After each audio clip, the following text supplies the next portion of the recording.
Everything we want to accomplish as a society is predicated on a healthy private sector. 39th in the business ranking that CNBC puts out, widely cited. Yeah, and look at where we were in that box just less than 10 years ago. Wait, we were 17th. So again, another precipitous decline in where we are as a state for business. That all funds budget in this state, which includes the general fund, federal funds, all the things, has quadrupled since 2001.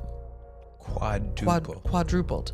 I don't know many businesses or households that have seen their revenue spending capacity quadruple since 2001. But the state's has. We have to remember that budgets are two-sided equations, money in and money out. And I don't think there's many Oregonians who feel like they're getting the third highest level of service in the country for being the third highest spending state. I certainly say, Madam Speaker, and I think Oregonians will agree with me. Political bodies exist to secure responsible government and to execute the will of Hey everyone, welcome back to the newest podcast episode of the Oregon discussion on government efficiency. But we are here today with, of course, my co-host, the famous, forever loved Representative Shelly Boshart-Davis. Loved by some, loved by many. I'll go with Loved many. by many. Loved by many. Yes, happy to be here this morning, and I know this is going to be posted in the future, but today is the last day of the session. I think it'd be sine die today. The oh end. gosh, you hope? Like, let's just say it's going to happen. If the Senate could do its job and get done today. The Senate has some lot of words to be spoken. I'm Mike McLane. I serve in the Senate for District 30, and yes, the Senate has been taking a bit of a time, but we have we are generous. We share our thoughts. It's very nice of you. No one likes a stingy person. No one likes stingy. There was a lot of words said yesterday on the Senate floor too. I'm going to guess there's going to be less today, just because the deadline's there and people want to get out of there. Yeah, people start. I mean, it was funny yesterday during Rob Nose's mega healthcare bill. Shout out to Representative Rob Nose, chair of the healthcare committee in the House, and he had this omnibus healthcare bill, and it was just like long. Mm-hmm. And so the chair of the Senate Committee on Health, Deb Patterson from Salem, is carrying this bit. It's the last, we all want to go home, right? Yeah. Last night. And it's this long bill. So then she comes up with a carry that no one's listening to, frankly, because we're all like, we want to go home. You know what the bill does. It's like 6 o'clock at night. Yeah. We've been there all day. And then she says, colleagues, I'm going to briefly go over what the sections provide. And then she said, in section 1, da-da-da. No, that had to have been Rob's carry, because he did the same thing. And we're like, we know, Rob. We know. It had to be his carry. It had to. It was so long. He actually said, settle in. Oh, yeah. Settle in. I got up and I walked over to a Democrat and I said, tell me she's not going to go through every section of that bill. And then when she finally finished, you clapped. David Brock Smith, Senator DBS, gets in and says, I missed a portion of that. Could you repeat? Question to the carrier. And then all these Democrats vote no on the bill. And the bill's going down. And then at the last minute, they change their vote. Yeah, and it passes. Oh, my goodness. But it was so funny because we could not believe it. I didn't know it was Rob Nose's Yeah, I carry. have to think, because I remember him doing that and him saying settle in. And we were like, come on. Oh, but the inside and out. Listen, when we're doing the people's work, we need to be efficient. Get those bills moved when you're done. Hey, we have a guest today. We have a guest. More importantly, Angela Wilhelms, who is the president and CEO of Oregon Business and Industry. Angela, welcome to the podcast. Hello. Thank you for having me. Glad to be here. I have to say, I've been very excited to talk about this. We mention business on the podcast all the time in different capacities, and kind of what's going on with the business environment in this state. And so been really looking forward to hearing that from your perspective and from the businesses that you represent. And Angela Wilhelms, back in the day, was the chief of staff for the House Republicans, or for the Speaker, or was it the Speaker? Both. It was Both. a few years in the House Republican And office, and then the co-speakership. I was. So you know the things. I was a I know freshman. that the Senate is 50% of the people and twice the number of words. Yes. Yeah. No. I know that. tracks. No. It tracks. So I was my first term in the House, and I remember you were kind of a big deal, and us all being nervous. Freshman legislators about the chief of staff. Are you still nervous? Well, Is a little this bit. okay? And Angela gave me some great advice. I remember you said to a group of us freshmen, "Work hard, don't be stupid." Yeah, That was it. That sounds right. Work hard, don't be stupid. That was your advice to incoming freshman class. That sounds right. And I'd like to thank you for being one of the ones I didn't have to visit on a regular basis with a reminder. Mm-hmm. Did you ever say less words? Less words, Mike. Less words. I probably said less words. Yeah. Probably. I'm sure even my mother did that, I'm sure, at some point. But Angela, now you're running the largest business association in the state. Tell us about OBI. Yeah, thanks for having me. OBI, Oregon Business and Industry, is effectively the statewide chamber of commerce. That's the easiest way to think of us. We represent businesses from all industries of all sizes. We've got sole proprietors up to the state's largest private employers. And we have members from each of Oregon's 36 counties. And as a result, we kind of sit in that space that's sort of the hub and spoke model, if you will, of the state's business advocacy world. So we lean in really heavily on those overarching business issues when it comes to state policy and politics. We do wear 2 industry-specific hats, or actually also the state's affiliate for the National Association of Manufacturers and the National Retail Federation. So sometimes you see us a little more heavily in on those issues as well. But it's fun. It's I have great members. We represent the entire business community, members or not, and it's an honor and a privilege. And you also have great staff, and we see a lot of the staff in the building and what they're able to put out, on social media or in some of the publications that you guys give to us as things that we can use as tools.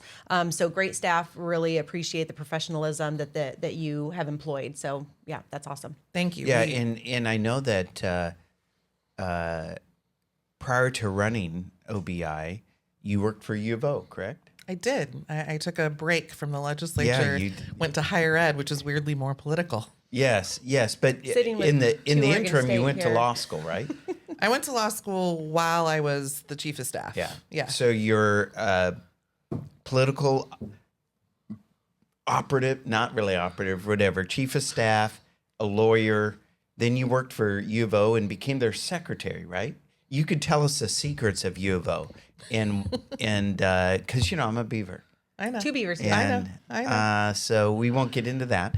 But we like. I only root against the Ducks when they play the beavers. I was always agnostic as a family that didn't have ducks or beavers. We were the true platypus folks, and so always root for both equally. When they start signing your paychecks, it's a little different. It's a little bit different, yeah. A little bit different. So you have a little bit more green so in your closet. Noticing you're wearing green today. Yeah, this is not a U of O brand, but I do have a little more green gear now. Yeah. Well, that's it. But such an interesting background, and. Well, you say interesting. My father says, "Can you hold a job for once?" Yeah.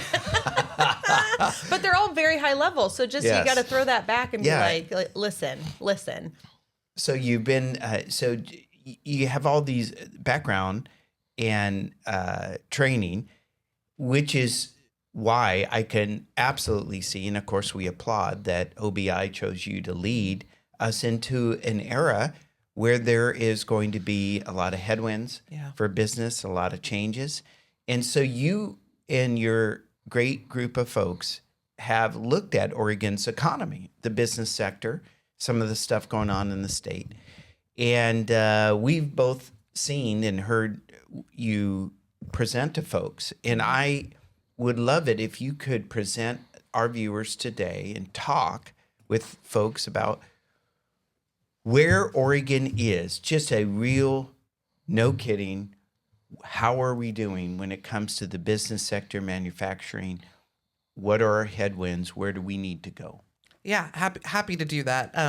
We believe fundamentally that a large part of our job is about telling the story and educating people about what's really going on out there. It's really far too easy, unfortunately, for policymakers, no offense, to kind of put their heads in the sand and not want to pay attention to all the signs that are out there, or to want to cherry pick certain data. And for us, we're really more interested in trends. We're really more interested in the holistic picture. We know any one statistic isn't the story, and we know that any one statistic can change over time. And when we really started digging into those trends, it was as alarming as we thought it might be. And that's cause for concern. So I'll walk you through some of the points. And I want to start with what we believe is the fundamental premise. And I know you both, so I know you agree with this, but the sad thing is I have to explain this to too many people far too often. And that is that everything we want to accomplish as a society is predicated on a healthy private sector. It's the private sector that generates economic activity for wages and income, for philanthropy, whether through a business or through those individuals. And it's the private sector that generates the activity that ultimately pays for tax revenue at the local, state, federal, all the levels. So that private sector is the key to it all. And unfortunately, we have taken for granted as a state the health and success of our private sector. And in some cases, folks are openly hostile to the private sector, which is not only just kind of offensive to the people who provide 1.7 million jobs in this state, it's just fundamentally flawed. If you want to provide good social services, infrastructure, you have to have a robust private sector. So let's talk about where that private sector is right now. We as a state have historically been very competitive. You can look back over time at these sort of inflection points where we had really specific growth and industry growth for different reasons. Railroads come in, the timber industry takes off. World War II timeline, our shipbuilding industry takes off, and we can, just advance this through the 1900s and into the early 2000s. What's happening now, though, is a lot of the competitive advantage we had outside of our natural beauty. That's unquestionable. That's the one we have left, and the one second paycheck. The second paycheck. That's right. We have that. Yeah. But all of those competitive advantages that drove the investment of capital and innovation and ideas and business and drew workers here, we've sort of systematically eroded. We refer to this as how we've eroded our own competitive mojo. We've just kind of given it away, and we have to reclaim it. So let's talk about a couple of specifics within that. If we look at where we are on the rankings, this is where I go back to what we were talking about with regard to trends and patterns. So actually in Oregon, not that long ago, our tax structure as a whole was a competitive advantage. So when you say not that long ago, how long ago are you talking? Yeah, so in 2019. Oh my gosh. In 2019. Like yesterday. So like yesterday. And can we throw the slide up so the viewers, what slide, do you have a slide for? I do, yeah. It's he's got it already. He's okay. ahead of the curve. He's so for smart. Our viewers. So if you look at, I'm kind of in the middle on this chart. I'll come back to some of the others, but look at that 35th for tax competitiveness. In 2019, we were 7th. And so in a short amount of time, we have, through policy decisions, eroded a competitive advantage.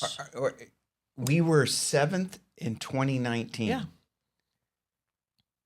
And then I lead the legislature. I know, that's right. I thought you were going to say something about Shelly coming in. And I come back and we're 35th. What the hell did you do? Happened. I know what happened. I was there. I watched it happen, right? And so this is wild to me, to actually look at, and that quickly you can actually change. Wow. And this is regulation. You said these are policy decisions. These are choices. Yes. And so we can talk about being prepared for unknowns and being prepared for what we don't know is coming. And we try to be as prepared as possible. But these are choices that we've made, which also means that we can make choices to turn it around, which I'm sure you're going to talk about. But in 6 to 7 years, to drop that fast is it's embarrassing. It's sad. It's I don't know if you go as far as being criminal, but people are being hurt by that. Well, and let me unpack something. Is that true? Did we do this to ourselves? So let me unpack something.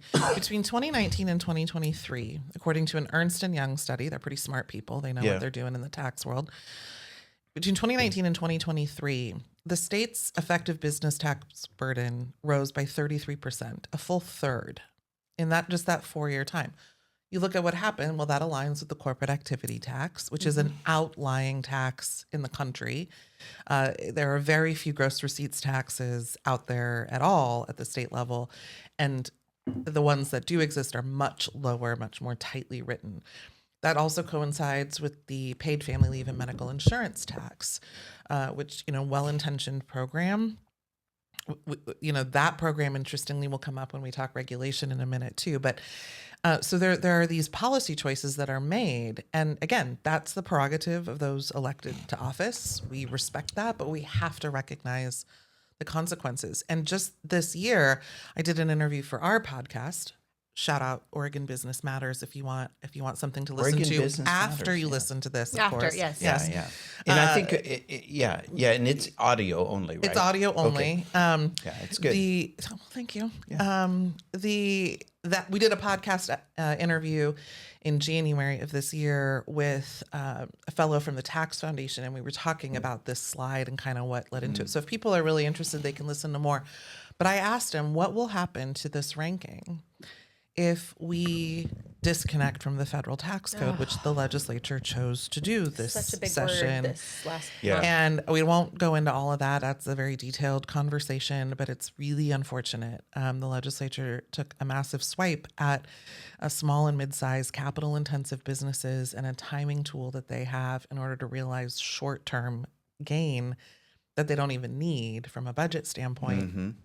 And he said, if you disconnect, that you'll probably drop. He can't predict because other states might do other things, and that'll affect the overall rankings. But it's certainly not going to go back up. The other one that's on that slide that's shocking is just the overall business ranking. Certainly, taxes factor into this, but it's not just taxes. It's business climate. It's a host of things. It's education, Are you talking infrastructure. About the 47th? Well, I'm actually talking about the first one because, again, I want to talk about the trend. Okay. So 39th in the business ranking that CNBC puts out, widely cited. Yeah, and look at where we were in that box just less than 10 years ago. Wait, we were 17th. Mm-hmm. So again, another precipitous decline in where we are as a state for business. And tax is going to have to do with some of that, but it's not the whole story. It's not the whole story. That ranking is really well put together. There's a lot of there's infrastructure, education, business friendliness. That's where you pointed out we're 47th in business friendliness. That is painful. It's painful. And when you go back to that premise, that everything we want to accomplish stems from a healthy private sector, we are competing now more than ever with other states for capital, for ideas, for talent, not just to come in, but to prevent them from moving leaving out. Mm-hmm. And we need to really seriously up our game to be competitive. And we hear that a lot. We're talking about, let's look forward to the next generation and making sure that they have places here for opportunity, whatever that opportunity is. That's right. And for people to have choices. And if they don't have that opportunity here, they're going to have to go somewhere else. And so we hear that amongst people in the legislature or people that we know that their kids are moving out of state, that they have to get on a plane to go see their grandkids. And so it all comes back to, do we have opportunity in this state to be able to thrive and to be able to pursue the dreams of our choice? Yeah, and right now, Oregon, I didn't check this morning, but a week ago when I looked, Oregon had the third highest unemployment rate in the nation. Right now, it's still, in the 5% range, which is much lower than it was, especially in the districts that you represent and other rural communities, the people I worked for that they served. It's still much lower than we saw in, coming out of the 2008 financial crisis, but the third highest in the country. We have year-over-year job loss. It's not that our jobs are growing slowly. In private sector industries, manufacturing, construction, et cetera, we have job loss. The only three sectors that are seeing job growth in Oregon, one, hospitality, which is good, but they're still not where they were pre-pandemic. No. So, they need that growth to just recover, and we're making it harder and harder on them. And we didn't do them well this session. No, that is true. We'll get into that later. The second is healthcare, which is growing, everywhere. But also remember, ultimately, healthcare is funded by other private sector activity. And I think a lot of that is due to some of the regulation that we're putting on our healthcare system, that they're having to add more admin, et cetera, et cetera. So that doesn't surprise me. That's right. And and the aging population. Correct. There's a lot of reasons for that. But again, it's not generating its own kind of financial ecosystem. It relies It's not manufacturing. on the private sector. Correct. It's not a traded sector value added, piece. And then government. Also funded by the private sector. An increase. So those have been increasing in Oregon, not a lot, but some. And, again, construction, ag, financial services, professional services are seeing year over year job losses. And so again, going back to that premise, if we want to have funding for critical programs, if we want to have people be able to invest in their own households and families, we need private sector jobs. Manufacturing, by the way, I'll get my little digression here, is manufacturing, folks. Manufacturing jobs pay about 17% more on average than other jobs. And we have systematically made it harder for manufacturers to do their thing in Oregon. Whether it's manufacturing overtime laws and regulations, or environmental regulations that have disproportionately punished manufacturers, just that layering, corporate activities tax, et cetera. And we want those jobs. We should want those jobs. Yeah, manufacturing, since we took this little left turn, but manufacturing, OBI has been very, very vocal of talking about trends and where we are compared to national, how many jobs we've lost year over year.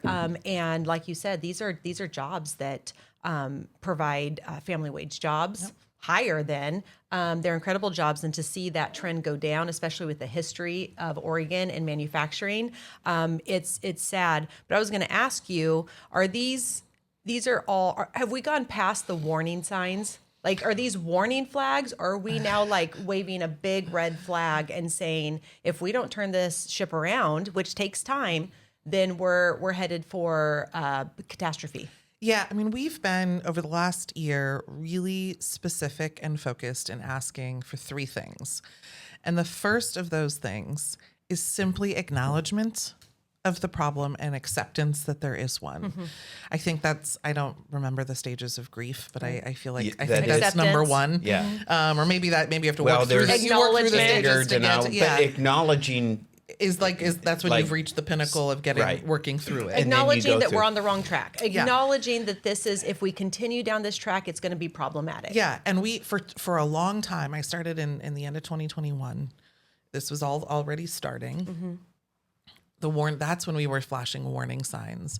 And now it's the big red flag or the big flares, because too few elected officials or policymakers in appointed roles are acknowledging or accepting or believing that there is a problem. It's that ostrich head in the sand situation, and it's really dangerous.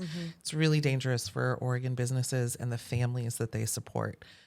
So I think we are making progress there. We did hear a lot more language and rhetoric heading into this session from some of your colleagues about the need to create jobs, just to improve the business climate, to grow the economy. So we're starting to see more of that. That's good. So, we need a few more people. They're not. They're saying the right things, and then of course we'll have a review of what they did. Right. The governor has said a lot of right things. Is she going to do it? We'll see. But that is an interesting dynamic when you're talking to policymakers in a state where it's all one party. And I have told folks before, it's not like they all like each other. Within that one party, there are factions and, And a spectrum. Right. And so I have observed when the different factions, but the one group of Democrats that want business growth and have a track record of doing it, putting forth policy, advocating, they're getting louder and getting more frustrated. Yeah. So I think the number of total elected officials who, if you drew a circle around them, it's saying regardless of party, they're just clear that status quo is not acceptable when it comes to Oregon's private sector economy. Right. I think that's growing. Right. But they're not necessarily in leadership positions in the state. And so I know the headwinds that push against that, push back on that. You have, a public sector union industrial complex that is saying we need more dollars for more services because those are our union members. And I mean, we could go over that. I won't make you tell the truth on camera, but we can do that. But are you seeing the same thing? Isn't there a growing number of people legitimately saying we're serious? They just don't happen to be leading the state. Yeah, I think there are a number of bills that we put forward or that we would have preferred not move forward, where I think if you really legitimately took an anonymous poll of legislators, you'd have a majority who say, yeah, that's good for the private sector. We should do that. Or, we hear you, that's going to threaten jobs and we should not do that. But, this is politics. There are pressure points and dynamics. And I, again, there's people who study this for a living and could unpack it. It is frustrating. The thing that's even more frustrating to me, though, than whether there's enough legislators that get it is the disconnect between what comes out of the Capitol and Oregonians. I mean, Oregonians are deeply unhappy with the direction of the state. And we see it in polling. They know and don't like that Oregon is growing slower than the national average. I mean, that's a pretty specific, unemployment is rising for Oregonians to be thinking about, but they are. They know it and they don't like it. They would rather see restraint in spending than higher taxes or more regulations on the business community because they experience either themselves or their neighbors or the business that they used to like to patron in their community closing and those jobs going away. So Oregonians know, and I think that's what frustrates us, is it's the economic data are clear. What Oregonians are unhappy about and frustrated with in the direction they'd rather go is pretty clear. And then you layer on top of that, okay, now we have policymakers who we think also are starting to really get it. And yet we're not making the different decisions and we're not putting forward the different ideas. So that gets to the second thing. I mentioned we asked people to do three things.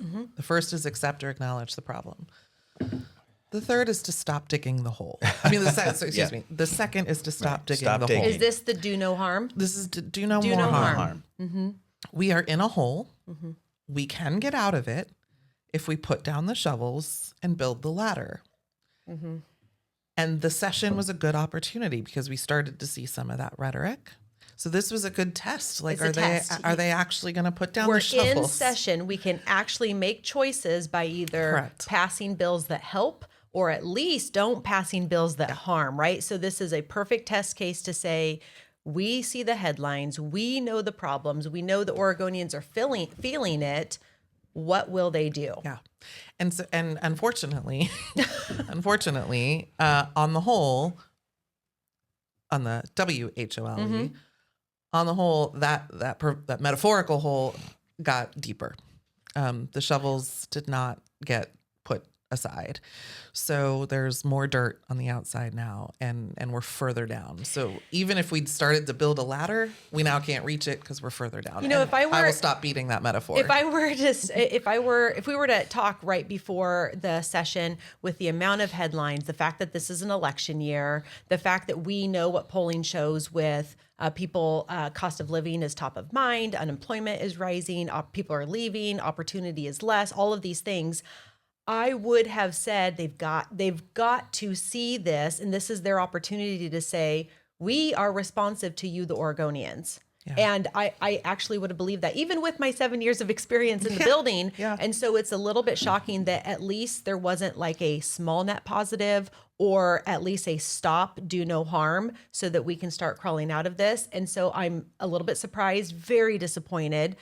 Because we talk all the time. This is a beautiful state, right? Yeah. Everybody acknowledges that, but we've got to have opportunity. So I am surprised. Yeah. I really, truly am. Yeah, and I was really hopeful. We have an op-ed that ran in the Portland Business Journal before the session, sort of putting this out there. Yeah.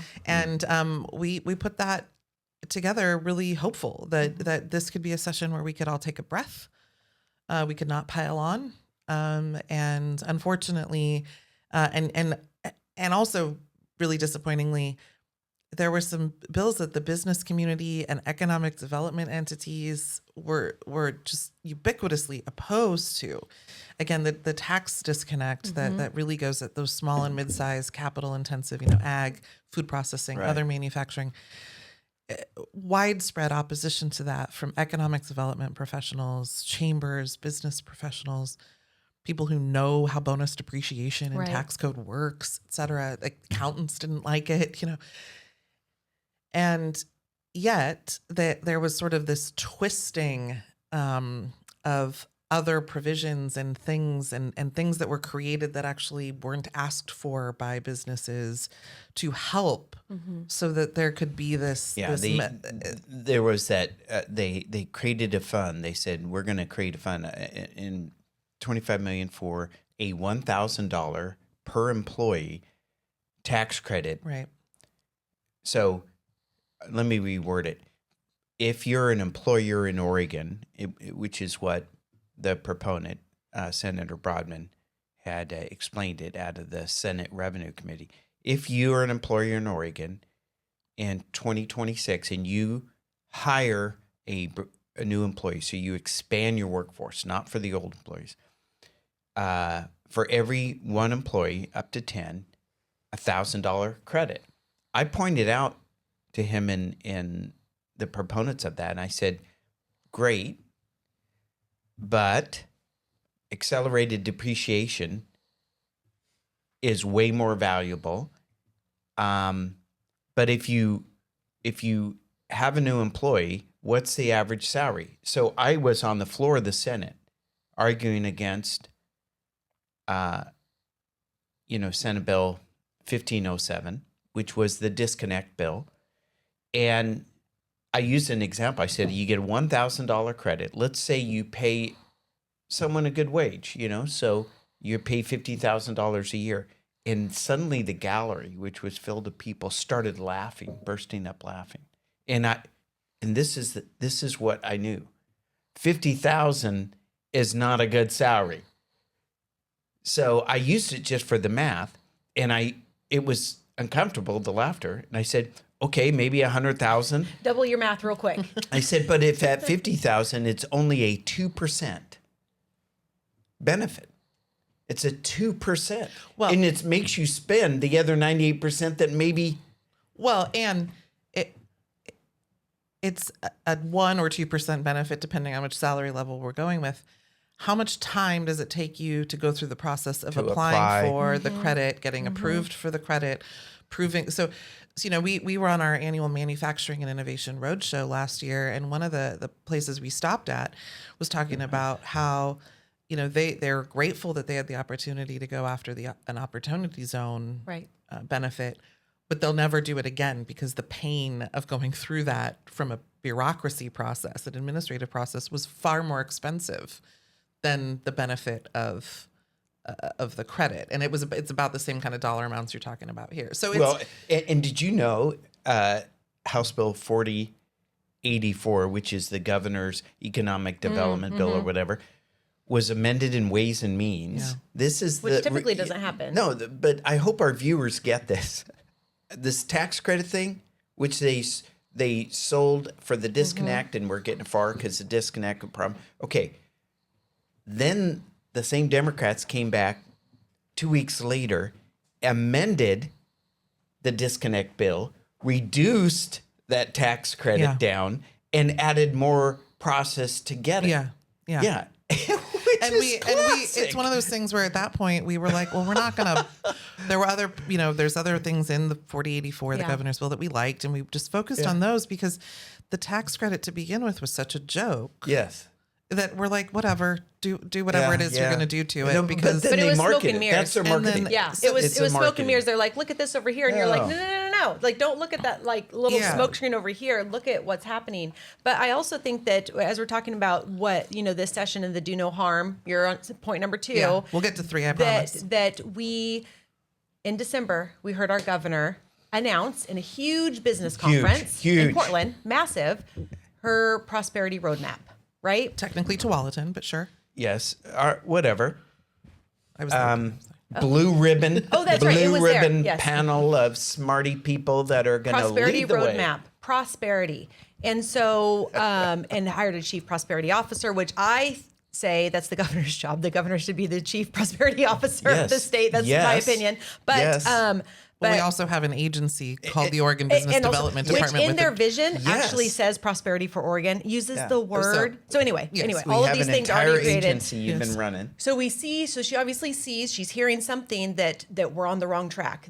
She cited some of these statistics that we looked at and wanting to improve them. Yeah. And so she's seeing the red flags, and so she, like every other Democrat, they're like, oh, we see the problem. We're going to put together a committee to talk about it, which I say literally walk into OBI and say, can you tell me how we can turn this around? And Angela, I'm going to guess that you can say, yes, I can. And it would be free. Oh, we have. Right? We have. It would be free. Like you literally just go talk to business and they will be able to tell you what is needed. It does not take a council. It does not take 6 months. And so you see this prosperity roadmap, and she could have green light and gone through session, and instead it was almost like this roadmap like made a U-turn, and that is so disappointing and should be so specific for Oregonians. When you're like, can they make the connection? This is the connection. Just because you say Oregon roadmap and then you go through a session where you have the opportunity to do no harm and you choose not to,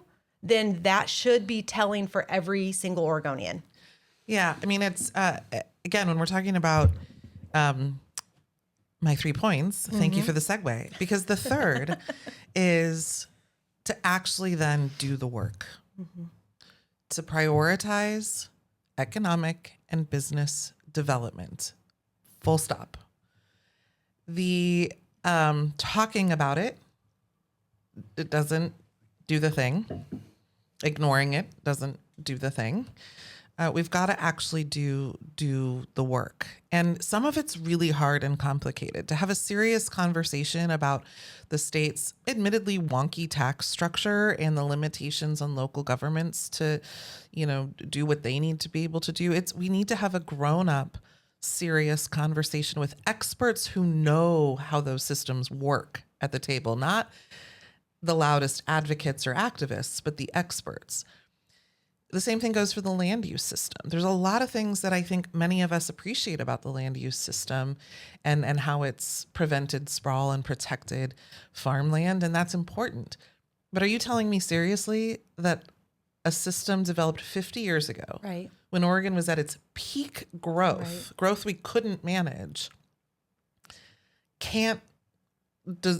need a couple of updates or modernization? Yeah, that's we intentionally use the word modernize when we talk about these things, because we're not talking about wholesale getting rid of things. No, but nobody wants to do that. Exactly. So modernize. But again, it takes smart people and experts and practitioners to sit around a grown-up table and have hard conversations and hash it out, and do the work. And do the even work. when it's hard. If we keep if we keep not starting, we'll never finish.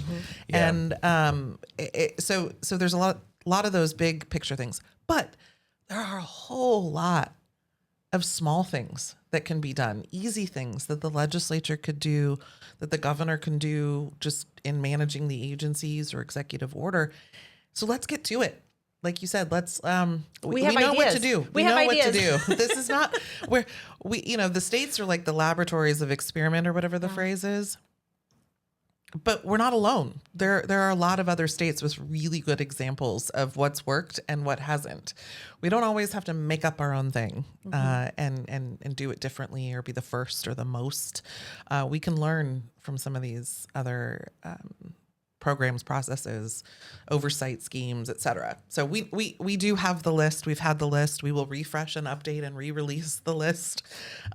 We also, know that there are some states with similar political sensitivities we can look at. Right. And I think that's where, like, if you compare ourselves to, like, let's say Colorado or another more bluish, I always say, you've heard me say a million times, we're more purple than we are blue, just because I've seen the numbers. I was part of redistricting. We do not need to unhash that today, but we are more purple than we are blue. But we look at similar states and they're not seeing the problems that we have. So we know that we can certainly stop digging the hole, turn this around, and start righting the ship a little bit. But I always say where there's challenges, there's also opportunities. Yeah, absolutely. So I'd love for you to be able to talk about a few opportunities that, if we choose to, we actually could get Oregon back on track and shoot for number one in some of these areas.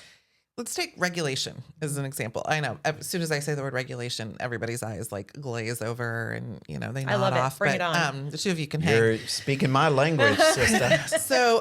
So Oregon is the 7th most regulated state in the country, just based on volume. But here's an interesting thing to the point you were just making about other states. Take a look at Washington, which I think most people would say Oregon and Washington have pretty similar political ethos around especially environmental conservation. Geography. Very there's similar a lot of climate. But specifically around environmental policy Yes. and politics. Right. Washington, and this is on the slide that shows our relative regulatory burden. There's a graph we have from a study we did last year that shows how Washington is about on par with the U.S. average for the number of environmental regulations. And we are like a third higher than both. Ouch. And so you have to say, okay, well, why? If we have sort of similar goals, they have a cap and trade program, like what are we doing? Well, some of this is just how we do business. They have a more consolidated approach to how many agencies affect environmental regulations. We do not. Right. Just that alone is going to lead to a proliferation of regulation. And look, so if you can actually go to slide 10, it's got a bigger regulation stamp on it. Yeah. There you go. So you can see that chart I was just talking about on the bottom left. Wow. But we just pulled out some of the sectors here. And when we talk about the cost of healthcare, for example, we have almost 4 times the number of regulations in Oregon on hospitals as the U.S. median. You go back up to manufacturing, we talked about quite a bit earlier, and we have almost 8 times the number of regulations. So here's some things we can do. I mean, that's pocketbook stuff. Pocketbook stuff. Yeah, these are bars, eat food service and drinking places. I think no one wants to say bars in an academic study, so they avoid it. But drinking places. Drinking places with drinking people. Let's be clear. That's like restaurants and bars. So there are some things we can do here. I mean, Governor Kulongoski made a run at this. President Clinton famously did this, where they had stacks of regulations on the steps, and I think it was Vice President Gore's charge. Let's put a marker in the sand and say all agencies need to review their regulation and identify 10% that are outdated, duplicative, et cetera. We know they're in there, but we never do the work to find them. Who should do that work? Since those regulations come from our state government, who should be doing this work? That's up to people like you, but I think that this is a combination of the executive and legislative branches, because, oftentimes regulations, and I'm going to come back to this in a second, oftentimes regulations are put in place because the legislature tells the agency to do so.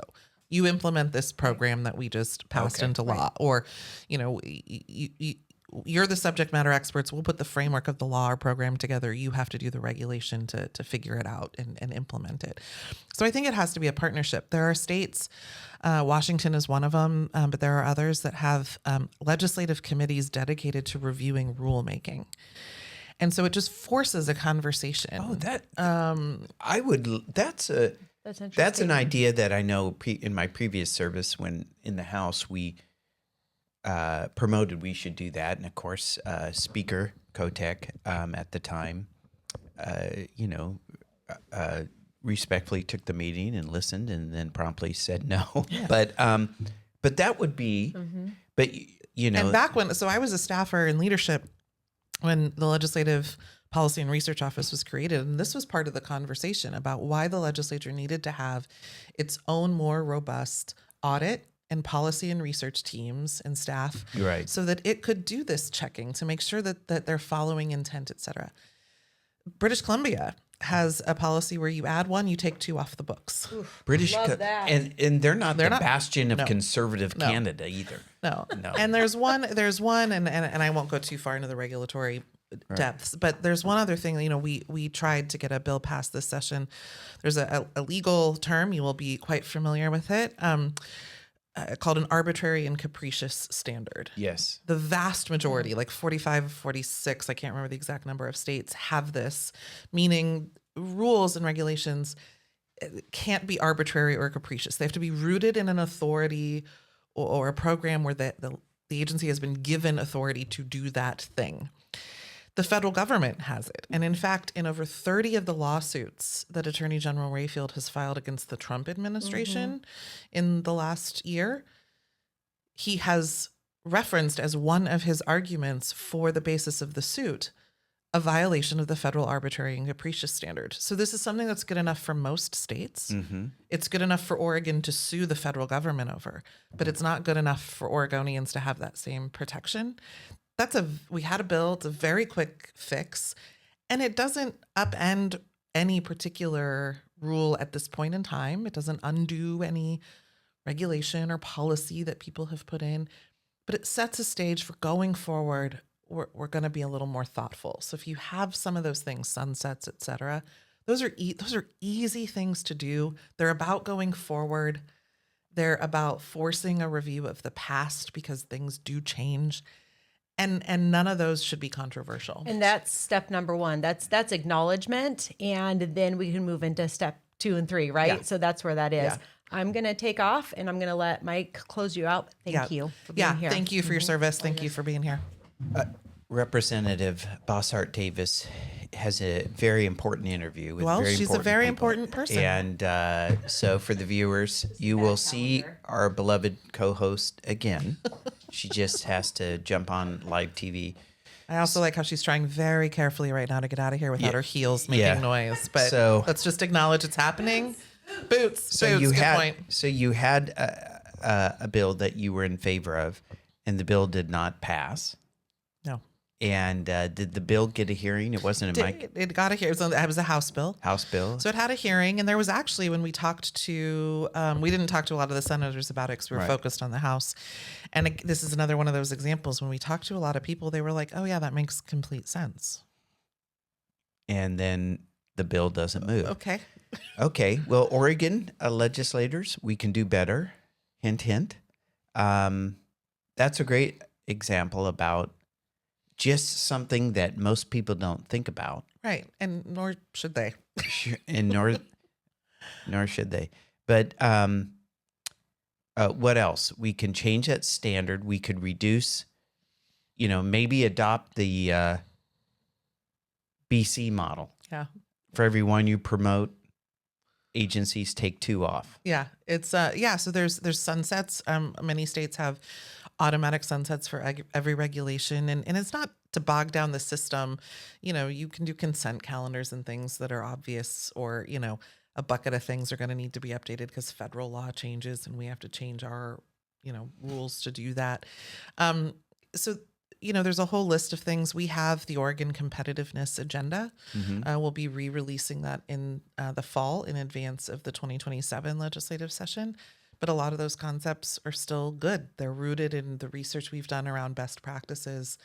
And, in addition to some very specific things for the business community, a lot of this is just about good governance and good government, because businesses don't mind complying with laws and regulations. They need stability. They need predictability. They need to know that we're not such an outlier. If we want to talk about specific regulations, we could talk about, Oregon's climate protection program, which is a completely outlying policy structure in the country. We'd like to see that replaced with and that was created by Governor Brown's executive order. It was created by the Department of Environmental Quality in response to an executive order. So, I hope the viewers know that climate protection plan, the state's CPP, is not passed by the legislature. It's not enacted by That's right. The constitutional process by which we create laws. It's an executive order. Then an agency created it, had to go through the court. At least some of the initial process was reviewed. They had to do it again. But it's come out fairly aggressive. And, I've looked at some of that, and you just scratch your head. And we also people talk about the price of gasoline, one of the things that, of course, raise the price of fuel. And that's one of the discontent factors when people pay more at the pump. When they go out of state, they see it's $1 less. Right. Why? Has come about, yes, gas tax, et cetera. But one of the others is the clean fuels standard, which is a kind of a hidden gas tax. And like 23 cents, 24 cents now, going to go up dramatically. And that came out of, again, and that was a legislatively approved program that DEQ put forth. And so it's a series of these things, and they add up. And they're well-intentioned. We have no problem working towards a net zero future. Right. And in fact, businesses, along with research universities, but businesses are the ones investing billions of dollars in the technology and R&D that's going to get us there. So maybe we should take an approach that incentivizes the acceleration of that research, which, businesses are happy to do because it's the right thing and what shareholders want. But instead we go the other way. We're all about sticks, not carrots. And we're also about a lack of clarity. So consumers, as you mentioned, will pay more for fuel at the pump. They'll pay more on their natural gas bills for the CPP and the low carbon fuels. The plastics recycling program that the DEQ has put into place, consumers will pay more for packaged goods and consumer goods. But they implement these programs in this roundabout way where third parties who aren't even part of the government get to levy the fees and collect the money and spend the money. And so there isn't this direct correlation or blame that can be ascribed. And then there's also very little accountability as to what happens with that money once the businesses fork it over. And the EPR, for example, we're talking $750 million over just a few years. I'm sorry, extended producer responsibility, which is the packaging regulations. And the goal there, I think, is to improve. I'm going to get these percentages a little wrong, but not much. I think the goal is to improve plastics recycling in Oregon, which is already one of the highest in the country, from like 21% to 25%. And we're talking hundreds of millions of dollars a year that ultimately gets passed down to people who buy groceries, do takeout, but you buy a new car and the manual is in a little plastic bag. Sometimes that packaging is actually also regulated by the government. So it's just this mess, and we let these massive programs get put into place without a lot of accountability. And so that's why you hear, businesses are concerned about jobs. They're concerned about their customers being able to afford the goods. Yes, they're concerned about making a profit. That's how a business stays open. Well, if no margin, no mission, right? That's right. The profit is what allows you to continue to serve people. That's right. And it's not a dirty word. It's not a dirty word. It is what allows you to continue to serve or reinvest and grow. But they're getting mired in these regulatory schemes that are put together by people who don't actually understand operations or the technology or where we're at, or the economic viability. And we have to put an end to that. That takes leadership. It takes courage. Yeah, it does sound like Oregon is, the legislative leadership, the executive branch, reviewing your goals as leading OBI to have people become aware of where we're at, stop digging, get out. Okay. If you had to give a scorecard on those 3 items, just where we are today, March 6th, 2026. Okay. And you've been on this effort for a while. You've got the PowerPoint. You've been traveling around the state, sharing it with folks, sharing it with public officials, local, county, state. We don't change it regardless of who's in the audience. So give us a scorecard. What do you think? How are we doing from F to A on just people acknowledging where we are? People or policymakers? Well, maybe you could distinguish between the two. I think people, I think Oregonians are probably at a B+. They know this, it's not good. They might not know exactly why, and it might be different in different communities or households, but B+, A-, they know. Policymakers as a whole, though, I would say, as far as acknowledging and accepting the problem, they're probably barely passing. So I don't know, what is that? A C-, D+. D+. So do you think one of the barriers of policymakers in Oregon acknowledging the problem and where we are in our business sector, traded sector, and the like, is because they perceive they're going to have to admit that they've made mistakes? And it's tough for people to admit they've been wrong. Is that a barrier? I think probably, these are the wounds I'm talking about are self-inflicted, which is also the cause for hope, because it means we can do the things to change them. So that's what keeps us optimistic. But yeah, and I don't want to phrase it. I don't know that I'd phrase it as mistakes. But yeah, there's an acknowledgement that the way we have been doing things is not the way we can continue to do things. And I think if people think of it that way, I don't need to spend any time going back and assigning blame and pointing fingers and saying you made a mistake. We don't need to do that. Right. It's not helpful. What we need to do, though, is do things differently. And so I think if policymakers can recognize that that's what's on the table, is just to say, that's leadership, is to say, we've been doing it this way. Maybe it served us well. Maybe it didn't for some period of time. But based on reality today, it's not working, and we got to do things differently. That's leadership. People do it all the time. And so I'm hopeful that people can see that sort of shift and get there. So I've said to leaders who are elected Democrats in Oregon, because they lead the committees, the budget committees, the executive branch agencies, so in my conversations with them, I put it this way: either they're shining me on, or I think it's an appropriate analogy. If you threw the most amazing summer barbecue, you got a bouncy house for the kids, you got lawn darts. Well, maybe not lawn darts. You got cornhole. Okay, we get it. You got yard games. You got great food. Everyone's outside. It's beautiful. And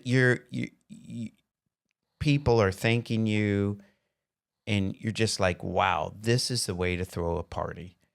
and you throw it in September. Hey, it works pretty good. You throw the same party in January. Hardly anyone shows up. It's not good. People are miserable. Kids are crying. The circumstances have changed. So the season's different. If you throw the same party in January, it's going to fail. And so I say to my colleagues in the Democratic Party and leadership, the season has changed. What you did during a different season, look, we could argue whether the bouncy house should have been there or not, and I certainly had my opinions at the time, but recognize that this isn't criticizing you. It's saying, realize the season has changed, and now we have to do things different because of the season change. Yeah. So let's be different. I feel like you're going to break out in song. Yeah, I mean, I just might, Angela. Okay. Viewers, you're in for a treat. Yeah. So, little post-show bonus. To just try to urge them to say, look, this is safe. Yeah. You're in a safe space. Let's talk about where we are now and what we need to do in this new season. We don't know how long the season's going to last, so we need to get moving. This isn't a temporary blip. There's also realities that have changed that are more macro. So population growth isn't just an Oregon problem. It's a national problem. Now, that doesn't mean you can ignore it because it's happening everywhere. So we just don't need to deal with it. It actually means we need to lean in harder because we're competing more with other states, even just at a baseline, let alone when we talk about the policies and cost of living, et cetera. So, yeah, so I'd give policymakers, I think they're moving up in their grade, but still too few are willing to at least publicly acknowledge it. Maybe privately they get it, but public. And so then at least let's go to stop digging. You acknowledge you're in a hole. Stop digging. How did the legislature do? We're in the last day, hopefully the last day of session. Yeah. And just a blunt assessment. Yeah, I mean, I think they dug deeper. So if it's just a hardcore metric, they failed. But they also did a couple of things to throw some dirt back in, if you will. So, yeah, not good either. Probably also D+. And then when it comes to building the ladder out, grader. You're tough. You're a tough schoolmaster. Building the ladder out, climbing out of the hole. We didn't do much. No, we didn't. I mean, it's the a things, short session, the few things we did were really small ball. Yeah, but even your regulation bill didn't get out of the house. Yeah, I mean, there were a couple permitting notification kind of things that got done. So I'd say as far as climbing out,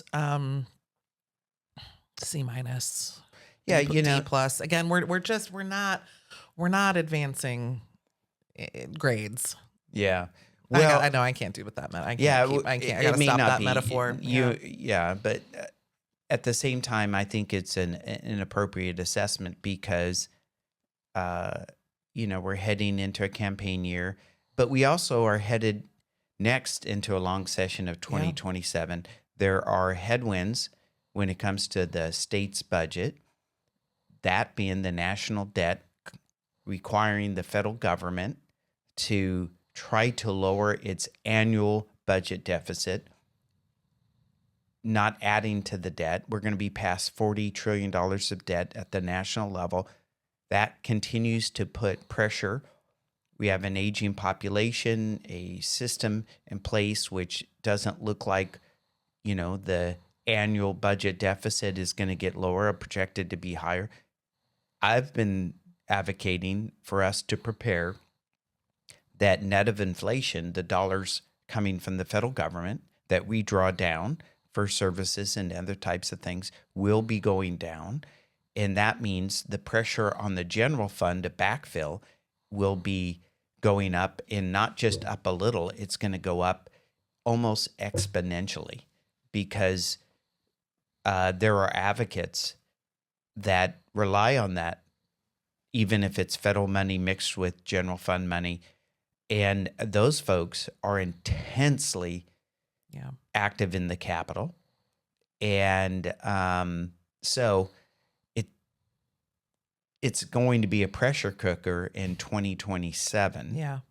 And there is no plan I've heard about what to do except revenue reform. They keep talking revenue reform, sales tax, all this stuff to try to extract more money out of the private sector to try to backfill. And, that's not going to work. You cannot take more of a shrinking pie. No. It doesn't work. You have to grow the pie. I mean, it sounds a little flippant, but it's that simple. And so we have to we have to be singularly focused on doing whatever we need to do to create private sector jobs. We are for now an income tax dependent state. That will not change in the next, year or so. We are an income tax dependent state. Therefore, we need people earning private sector incomes to pay taxes. And so everything that the legislature does needs to be focused on creating private sector jobs and then creating an environment where businesses can survive, thrive, grow, where new ones can move here, and where people will move here to take those jobs. This is hard work, but it's not a hard concept. I do want to and I know we're running short on time, but and I assume you'll do whole podcasts on the budget over the next little while. But I hope people never lose sight of a couple things. You're right. I think there's going to be immense pressure to backfill the loss of federal funds with the general fund. That is a mistake. It is unsustainable. We are not the federal government. And as hard as it's going to be to realize what may not be able to get done to the same degree because of that, we cannot suddenly take that on. It is just unsustainable. Two things I want people to know. Three, actually. One, the general fund, which is where most kind of revenue increases that we talk about go. The general fund for this biennium is fully balanced with $3.4 billion in reserves and a $200 million ending fund. We didn't need to raise taxes this biennium, and we don't going forward. It's set to double over the next several biennium. Two, that all funds budget in this state, which includes the general fund, federal funds, all the things, has quadrupled since 2001. Quadrupled. I don't know many businesses or households that have seen their revenue spending capacity quadruple since 2001, but the state's has. And that has led to Oregon being, third point, the third highest state in spending per capita on state and local government. And we are behind two states that have sovereign wealth funds. So we're the third highest spending per capita. So I just constantly want people to remember, as people flippantly throw out pressure on revenue and stuff like that, we have to remember that budgets are two-sided equations, money in and money out. And I don't think there's many Oregonians who feel like they're getting the third highest level of service in the country for being the third highest spending state. So I just really hope, this is back to that acknowledgement problem, that we can have that conversation, because businesses are one of the first places policymakers like to go to find more money. And that affects a business's ability to put more money in the pockets of their workers. And so they need to remember that connectivity. Well, and that's the great point to kind of wrap up on, is the quadrupling of our all funds budget in 25 years, and at least a doubling in the last 10 years. Yeah. And we've been talking about the budget a lot on this podcast, and I think it's important that Oregonians know that. I've used the quote number 4. Now we're number 3 highest per capita spending state, behind two states, as you said, with sovereign wealth funds. Just meaning that New York and California, New Mexico and Alaska, they have an extraction-based wealth fund from the natural resources. Okay. That goes back to their citizens. And so the point being, no other state has that sort of kind of revenue stream that just generates this. It's like a giant endowment for the state. So But no, it's New Mexico and Alaska. So I think the goal of our podcast here is to get you information about what's going on in your state, look at our budget, and hope that you can get the information you need to make that decision. Yeah. Do you believe you're getting the government you're paying for? Most people, when I talk to them, are saying no. I look at, the policies of public safety, and I don't think our schools, the performance, and so. But as you heard it here today, let's acknowledge where we are. Mm-hmm. Let's quit digging. We're in a hole. Stop digging the hole. Stop building the digging. ladder. Let's get out of here. And but we have an opportunity, and we say this almost every time towards the end of the podcast. This is an election year. Yeah. This is 2026 is an election year, and at the end of the day, Oregonians are the ones that get to choose their future. And so, Angela, to your point earlier of that kind of disconnect of Oregonians, they're feeling it in their pocketbook. They believe that Oregon's on the wrong track. They see the unemployment rising, and they're making that disconnect between that and the policymakers that are enacting the policy that is affecting all of those things, their pocketbook, unemployment, these things. And so that, I think, is changing a little bit. Is it enough to actually make a change in the choosing of the policymakers that actually run this state? But it is an election year, and it's in the hands of Oregonians, and we're going to continue to get this information out so that they can choose wisely. Well, thank you for letting me be a part of it. And if folks want more information, we do a tremendous amount of research. Mm-hmm. You guys are probably tired of it sometimes. We love it. We do a lot of research and try to distill it down into these really key points. And you can find all of that on our website at OregonBusinessIndustry.com. And if there's something you're curious about that you don't see on our website, send us a note, because we've built out the Oregon scorecard. And the idea is that we want to grow that and have it be a one-stop shop where folks can find out how those trends are doing, how we're performing on any number of metrics. And so send us a note if there's something on there or not on there you want to see, let us know. thank you for being here today. Thank you for your service. All right, we'll see you next time.